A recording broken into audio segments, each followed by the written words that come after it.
On March 12, 1993, 12 consecutive bomb blasts occurred in Mumbai that shook the entire country.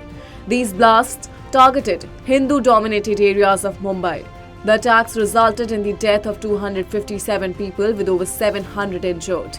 This was a terrorist event where for the first time after the Second World War, RDX was used on such a large scale. The first blast occurred in the basement of the Bombay Stock Exchange building, claiming 50 lives. 3 high-level teams were formed to investigate these terrorist attacks. Investigations revealed Tiger Memon as the mastermind behind these serial bomb blasts orchestrated by Dawood Ibrahim and his brother Anees Ibrahim. However, these individuals were mere pawns, and the hand of Pakistan's intelligence agency was found behind these terrorist attacks. Terrorism and organized crime expert Prem Mahadevan said in an interview with the media that the horrific terrorist attacks in Mumbai had the involvement of Pakistan's intelligence agency. He stated that the aim of the terrorist attack was to spread chaos in the city, inflict economic damage and fuel communal tensions. Investigations also revealed that on the instructions of Anees Ibrahim, his associate Abu Salem had delivered an AK-56 rifle to the house of Bollywood actor Sanjay Dutt. Sanjay Dutt was later found guilty of possessing a pistol and AK-56 rifle and was sentenced to 6 years in prison in November 2006.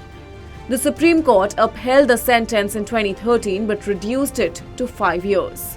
On November 4, 1993, charges were filed against 189 accused in connection with the bomb blasts of 1993, and the trial began in Mumbai's Tada Court on April 19, 1995. In September 2006, the court started delivering its verdict with 123 accused facing trial. Out of them, 100 were convicted, 12 were sentenced to death, and 68 received sentences less than life imprisonment. Later, Supreme Court converted the death sentence of all the people except Dawood Memon to life imprisonment. Dawood Memon, who was arrested at Kathmandu airport in 1994, was hanged in 2015, while Tiger Memon and Dawood Ibrahim remain fugitives. Anees Ibrahim's associate Abu Salem is currently serving multiple life sentences in separate cases. On March 12, 1930, Mahatma Gandhi initiated the Dandi March against the British salt laws, also known as the Salt Satyagraha.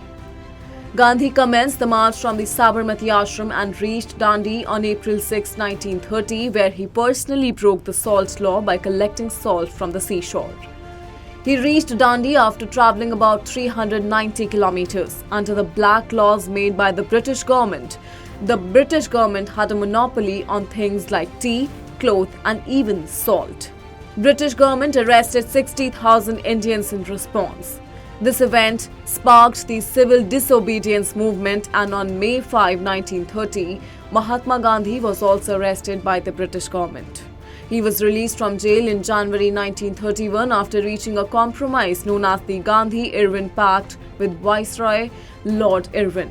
This was the same agreement for which even today many historians criticize Gandhi for not pressuring Lord Irwin to halt the execution of freedom fighter Bhagat Singh during the negotiations.